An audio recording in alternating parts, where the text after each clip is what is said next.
Hey guys, welcome back to the Jake for the State podcast. My guests today are Rosado and Gina Desmarais. Get her name right. Gina Desmarais. And we're here talking about this new, what we're going to go call it a treaty that the Biden administration is looking to sign in less than a month, something that should be very concerning to us all. We're going to dig into the details here, so you guys stay tuned.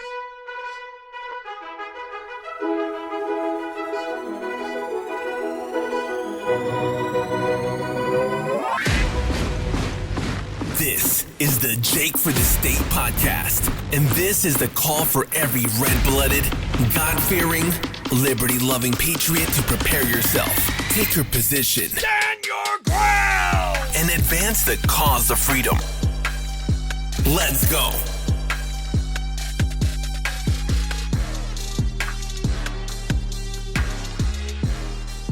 All right, here with Rosado, Gina Desmarais. You guys have been digging into this pretty extensively and kind of a little whirlwind tour, talking about it on various podcasts, various stations. You were recently on my station, 96.9 in the mornings.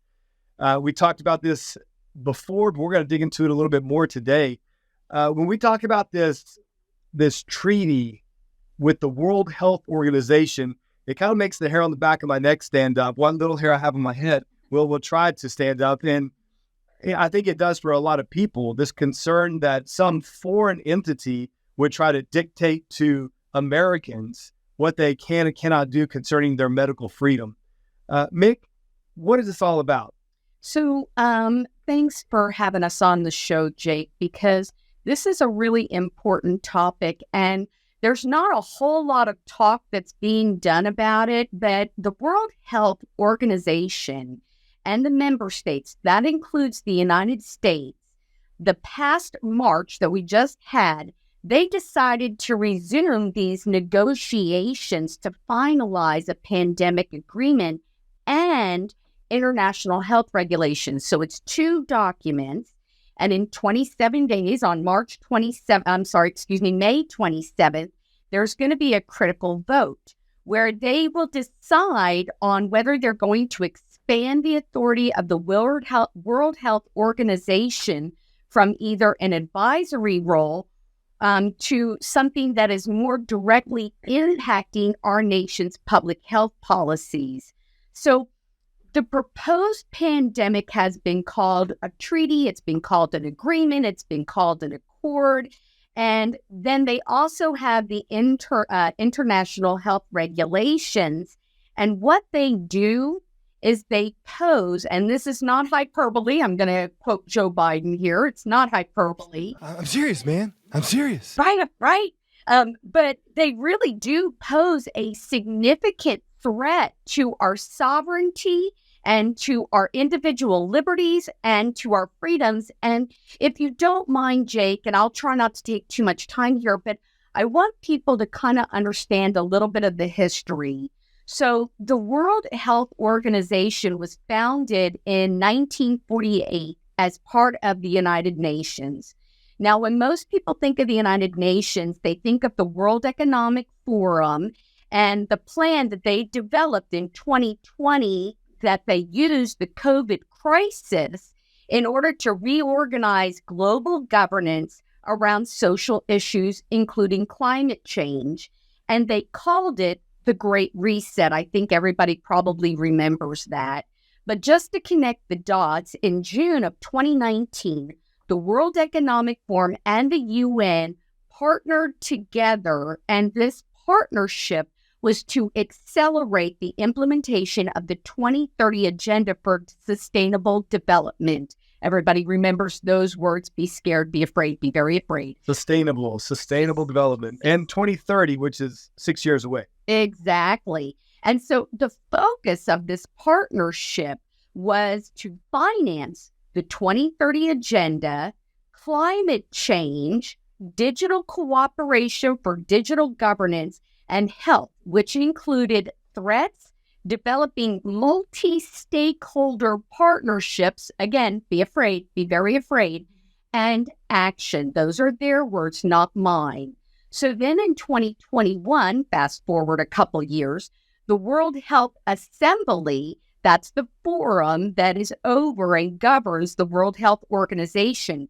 They established this intergovernmental negotiating body to begin formulating the pandemic agreement and the international health regulations. So these documents, what are they? They are central control, they are global governance, and it is a massive expansion of power.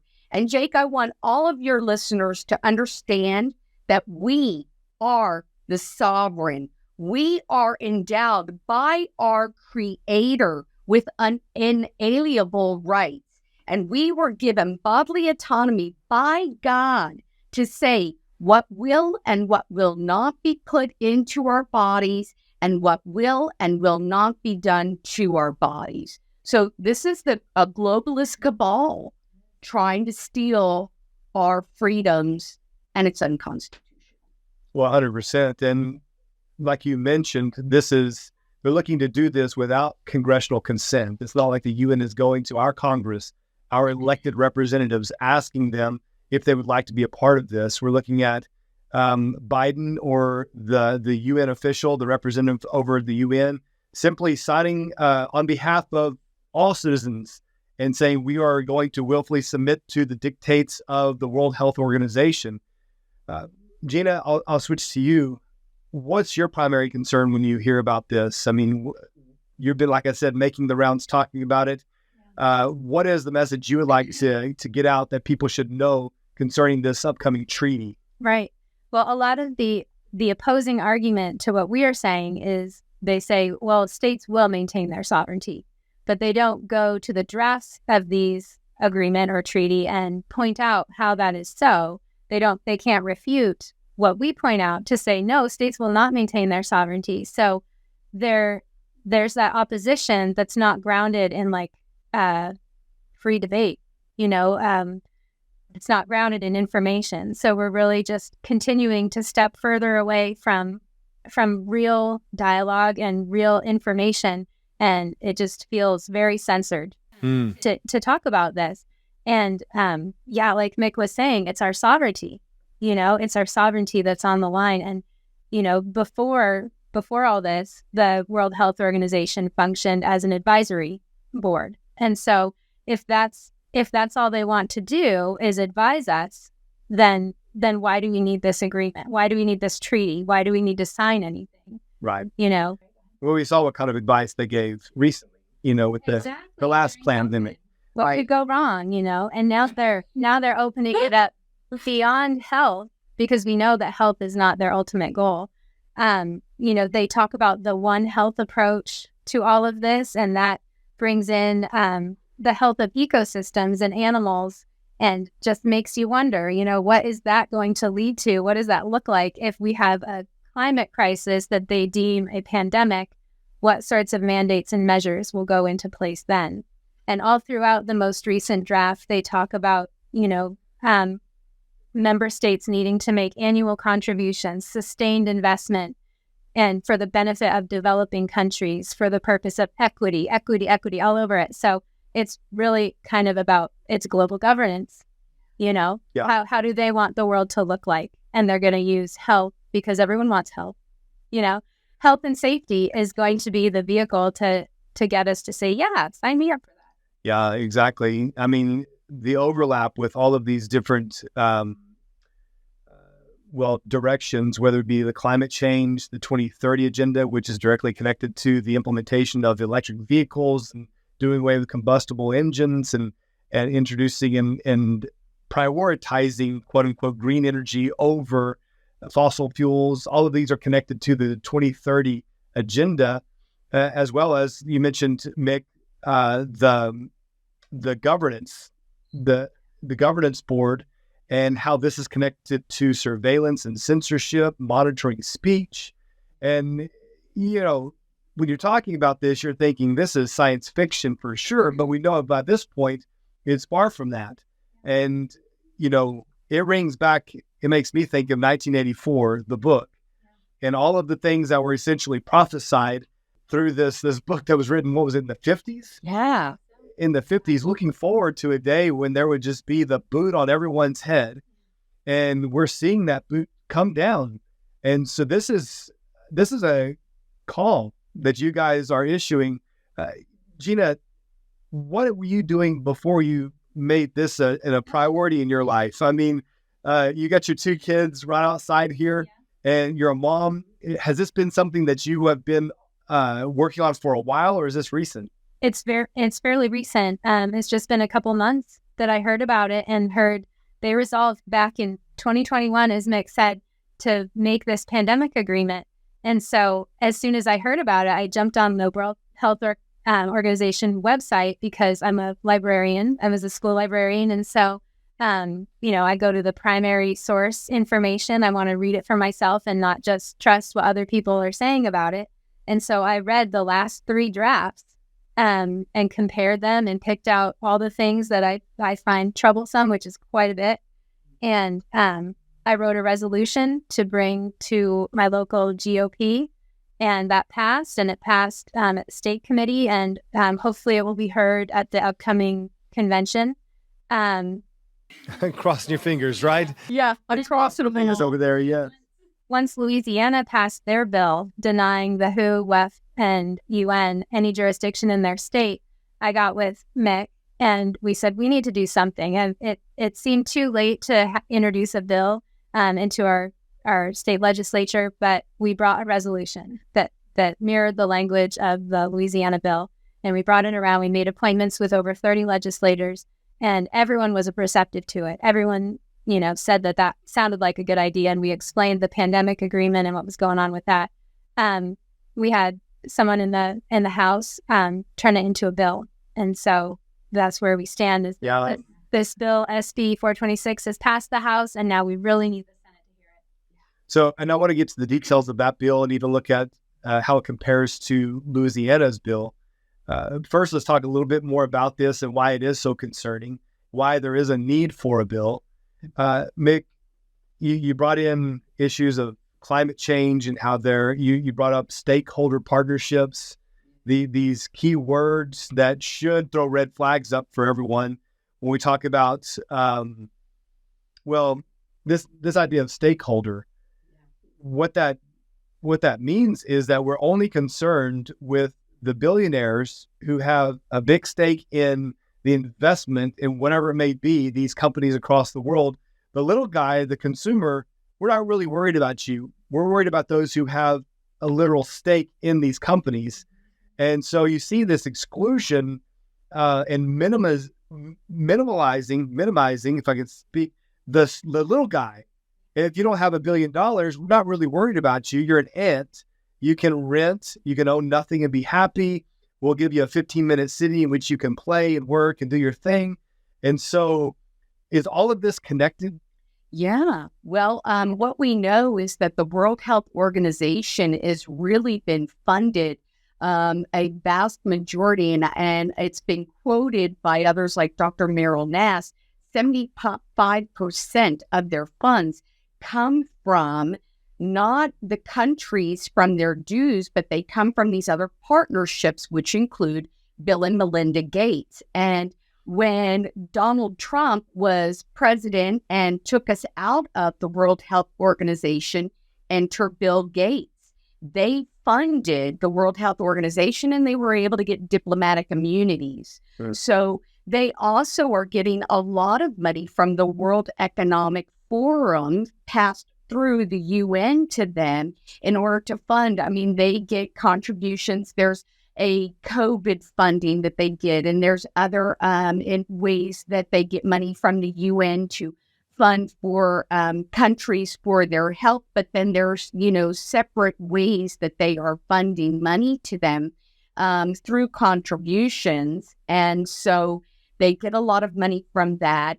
But the one thing that's very bothersome is that supposedly we are going to start paying, the United States of America is going to start paying 5% of our health costs, however that adds up, I don't know, to these other countries in order to help them put these regulations in place. So it's about equity and inclusivity, and that is all through their language, that we have to make this equitable.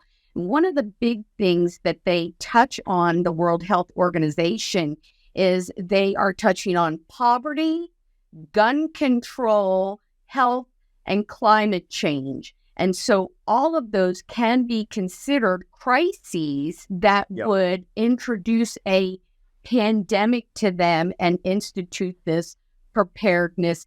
I'm calling it a treaty because we know that 50% of Americans, and I believe it was Pew Research that did this, 50% of Americans say that we need to be in control of our health and the determinations of a crisis or pandemic. 60% believe in America that these two documents need to be ratified by the Senate. But of course, the concern is that they'll bypass that because they'll use words like accord and agreement. Yeah. Well, these emergency powers prompted by a crisis, and this crisis can be defined as anything, and how it's connected to gun control and poverty, obviously the climate. And Biden is already suggesting that he might have the power to use these emergency powers. And we saw it, again, happened in both the national level and the state level with emergency powers, the ability to shut down businesses, mandate people stay home. And so it was a gross violation of individual freedom and privacy. And so we're seeing this being proposed on a global scale. I'm thinking about equity and how that is almost an expanding application of that term to not just include equity among races or sexes, but even among nations. That nations must be applied, this principle must be applied equally to all nations, and every nation should be on equal footing. Well, obviously, the idea of equity is not equal opportunity, but equal outcomes. Obviously, America has far greater outcomes than most other nations in the world. So what does that mean? We must come down, so others must come up. And when we apply this equity ideology to the nations and on a global scale, well, that just means the end of America as we know it. And, that's what we're on the precipice of seeing. Gina, do you think that if Biden does, if he goes through with this, signs this treaty, signs America over to submit to the World Health Organization, can it be implemented? Can it be enforced in any way? That's a tough question. I brought my resolution around to county commissioners. I talked to a lot of people about it, and everyone said, well, if that happens, I'm not complying. There's no way I'm going along with this. And so to me, if everyone is not complying on their own and finding ways on their own to resist, that can get pretty chaotic in society. And so that's why I think it's really important for our state government to put up that barrier, of protection and say, we are, as a state, we're not complying. You can give your recommendations. We can choose to follow or not follow at a later time, but we are not blanket signing up for whatever the World Health Organization has in store for us. Yeah. No, I'm concerned because I know here in Oklahoma during COVID, I expected a lot more out of our elected officials. I actually was in office during that time. And I said, this is the issue of the day, that if your elected representatives, if your representative or your senator does not take action on this, take note and don't reelect them. Well, many, if not most, did not take action on this. And of course, I've been talking about the centralized government that we have within our branches of government here in Oklahoma and how that leadership can essentially shut down bills and shut down districts from being represented. And so that's essentially what happened is a handful at the top chose not to hear any legislation concerning protecting medical freedom here in Oklahoma. And very disappointing, very concerning, considering we're expecting another wave of this, concerning something bigger might be coming down the pipe. And the question is, will elected officials here in Oklahoma do anything about it? So you guys have been beating the drum, have been going out visiting with senators and representatives. You've been looking at the model bill in Louisiana. What has been the response up at our Capitol? Well, we have had a phenomenal response. Of course, it went to the House. We had champions in the House. I want to give a shout out to Representative Rick West and Speaker McCall, as well as Floor Leader John Eccles, because we went with a resolution and they found a piece of legislation, Senate Bill 426. And basically what it says is that we will have state sovereignty and not be under the jurisdiction of the World Health Organization, the World Economic Forum, or the UN. And it includes all the way up into, these quasi-governmental entities. So it covers, just about everything you can think of, so there can't be any leakage in there. And so then we've also had multiple representatives who signed on as co-authors of the bill. And we've had multiple senators who have also co-authored the bill. We have Senator Burns, who wrote the bill, Senator Rogers, who co-authored, and then we have Senator Hamilton, Jett, Bullard, who, and I think there's a couple others, so forgive me if I forgot to mention them.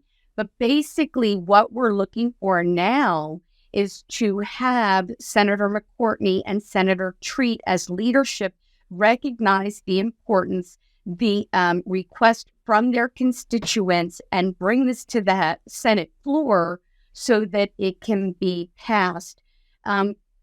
Jake, I want to bring one thing up, and I'll make this very quickly, but it's important because one of the things that this, and I'm calling it a treaty, even though they're using the word agreement and, accord. One of the things that they bring out is they detail out the control of misinformation and disinformation using core capacities. That's their words. That all nations will develop, including coordinating in preparation for and responding to public health risks in relation to surveillance and risk of communication, including countering misinformation and disinformation. So one of the other things that I just want people to recognize is that on April 16th, the Biden administration put out their new global health security strategy, that's what they're calling it, to articulate a whole-of-government, science-based approach to strengthening global health security. And what it does, and these are their words, is accelerating our country's implementation of the international health regulations and contributing towards achieving pandemic readiness for global health security. And it specifically mentions that they are building the core capacities required in the international health regulations. So that is concerning, and that is why we need state health sovereignty in the state of Oklahoma, because this is already their plan. They're already acting as though they don't need congressional consensus. They can just move on and put this in place. Are those listed, those core capacities? Yes. What are they again? The core capacities by the World Health Organization, well, there's multiple of them. But what they talk about is they talk about coordinating in preparation for and responding to public health risks in relation to surveillance and risk communication, including countering misinformation and disinformation. But they have like 10 of them, I think, listed out, and Gina may have that in the draft there. But those are the two big ones: surveillance, risk communication, and countering disinformation and misinformation. So that's like 3 of them. Again, 1984, the Ministry of Truth, right?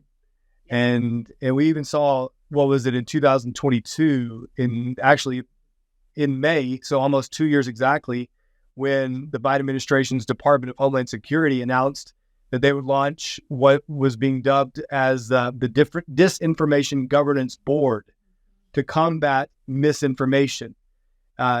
Just a modern day Ministry of Truth to ensure you say what we approve of and nothing more, nothing less. And so, he got a ton of blowback on that. And now we're looking at taking it again to the global level, having some foreign entity monitor dis, and malinformation.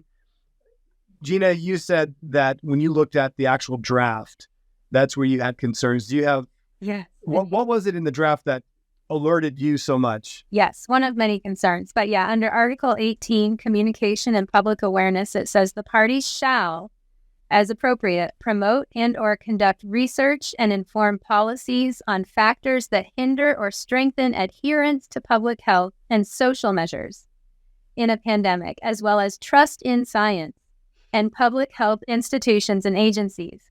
And COVID is really when I became awake in the political realm. I previously did not pay any attention, and this trust the science just makes me shiver, because we know, or I have come to learn, I think many others have, that trust the science really means don't ask questions and trust the political narrative.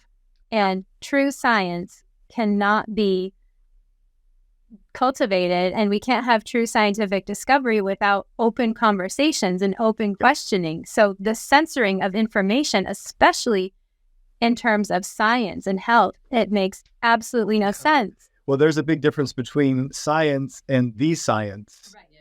And the basis of science and the scientific theory is to question everything.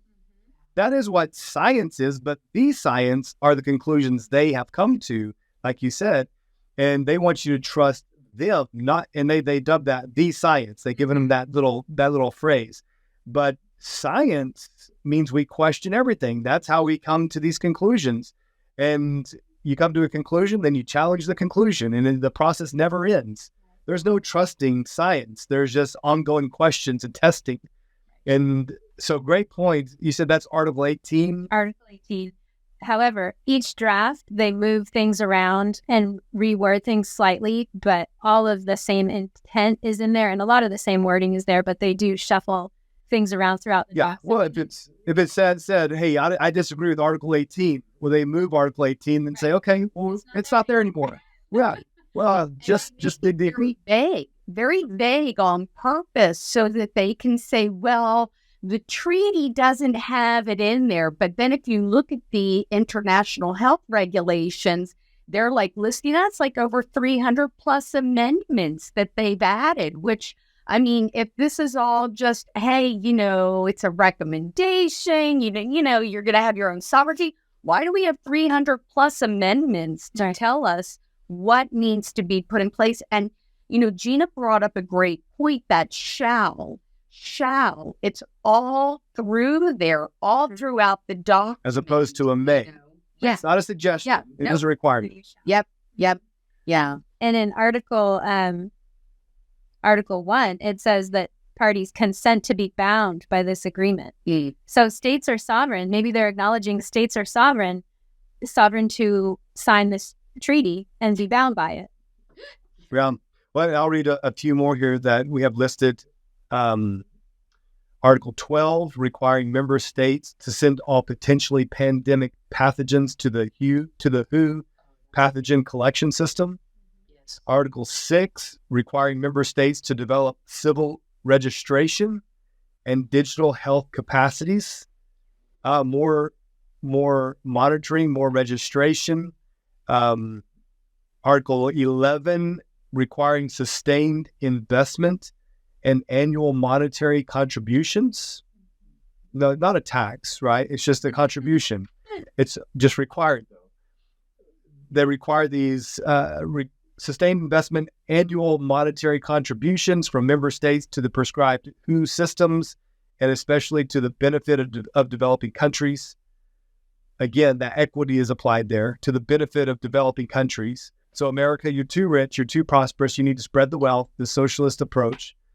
Article 12, stripping member states of intellectual property rights to genetic sequencing data they're required to share.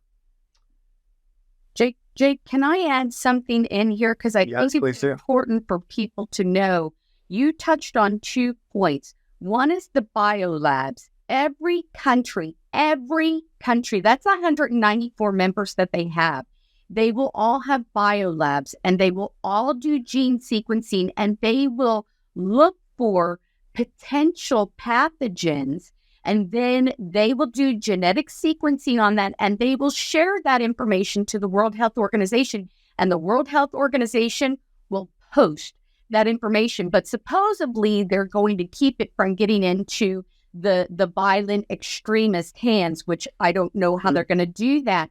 The other thing that you touched on, just think about that on the biolabs, trillions and trillions and trillions of dollars so that they can set up basically what is an overall world gain of function type of situation in every country that is doing it, you know. The other thing you touched on was the digital ID. Yeah. The World Health Organization is following in line what the EU did during COVID. It's going to be on your phone. It will have all your health information if you are vaccinated, and it has a wallet in there, which is the key that opens up the door to the central bank digital currency. So yeah, we're just a half a click away from China. Yeah. With the social governance and the score, the social credit score, all being tracked on our phones. It's so easy to implement. You know, now it's just, hey, it's an app. Yeah. You know, just download it. Oh, by the way, you better download it or we're going to lock everything down. You know, I'm thinking about this. It's like no one is bleeding out of their noses. No one is falling over dead in the streets, but they want you to believe that that's the case, that we are in a dire emergency. I mean, we're on the verge of a zombie apocalypse, that the sky is falling, the earth is collapsing in on itself. Something must be done. This is just this hyperbolic narrative that's being pressed is the world is falling in on itself and everyone is falling over dead. We must do something. This is for your good. But you look around and it's not happening. And, you know, actually the earth is better off than it's ever been. You know, I don't see anyone falling out. I mean, I look out at where we live and the greens are so bright in the springtime. It's still such a beautiful land. And yeah, I don't buy it. I don't buy it. We're not in that emergency that you say we are. It is about power. It is about control. We wholeheartedly reject it. And so, yeah, we are calling for people to get on board with Senate Bill 426. What does this do? What's the main thrust of Senate Bill 426 here in Oklahoma? To promote state health sovereignty against the World Economic Forum, the World Health Organization, and the UN. And so you are sovereign. You will not be told, you will not comply to these mandates and lockdowns and isolations and testing every day. You will not be subject to all of these stripping of your constitutional rights because that's what the state will do. The state bill, Senate Bill 426, will provide us state health sovereignty. And you will be able to decide what goes in your body, what doesn't, and what can be done to it and what can't. It's good. Mick, you have the conservative one. Mick, you have the intentional podcast. Love what you're doing there.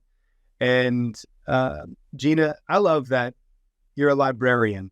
I was. A mom. Yeah. Yeah, you were. And you've taken up this cause and you've gotten loud using your voice. And I think this is the lifeblood of this show, this podcast, is highlighting the average everyday person who says, you know what? America is built on the average everyday people, the person who stands up and says, you know what? I am the government. I will decide what happens to my children, to my country, to my state. So thank you for that. Thank you for that example. Yeah. I mean, I said that very thing at a table of friends during COVID. I said, we are the government. Why are we doing this? No.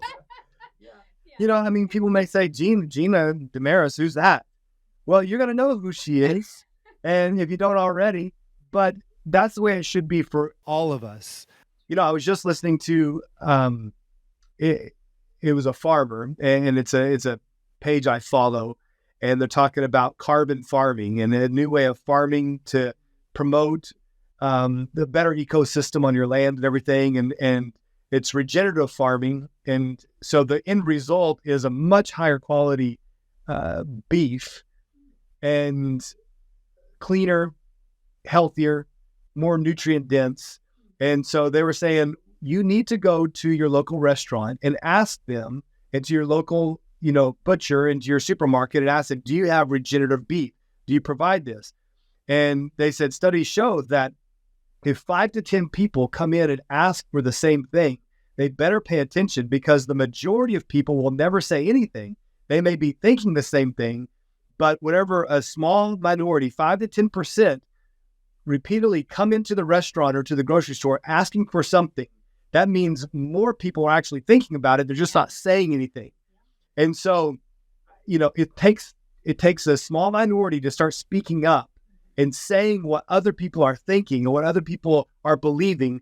And so I believe that both of you are in that small minority of people, but I hope it encourages more people to speak up and say, no, we want medical freedom. We want independence here in this great land of Oklahoma and across America. We will settle for nothing less. We reject the WEF and the UN and the WHO's proposal about what freedom looks like and what a utopian world looks like. That's not our utopia. Our utopia is individual right and freedom. That's what we'll fight to maintain. And so this is one of the ways we can fight, is by pressing for Senate Bill 426 here in Oklahoma. And if you're not in Oklahoma listening to this, I would suggest you look at this model bill, look at the bill in Louisiana, take it to your legislator and say, we want this in our state as well. And so I expect more and more states to follow suit. And I believe, we'll see what happens with this next presidential election, of course. But if things don't turn out like the way we hope, it's going to fall down to the states and the people to take that final stand. And I'm sorry. Go ahead, Gina. Oh, you mentioned the next presidential administration, and if this is signed, it will take up to at least 3 years to come out of it, and so it will handcuff the next presidential administration. Okay, Mick, final word. The final word that I had was just that we want people to call Senate leadership so that they can ask to bring this to the floor. But the other thing that I wanted to say is that we do have a website, whofighters.com. If you're interested in helping, we'll have all the resources up there so that they can see the bill. Wonderful. Yeah, we'll have that link posted in the show notes as well, as you go to the show notes and find whofighters.com. Ladies, I so appreciate your time. I appreciate your work around the state and your fight for medical freedom and beyond here in the state of Oklahoma. Thank you. All right. Appreciate you guys tuning in to the Jake for the State podcast. Be sure to like and subscribe and share, and let's do it again.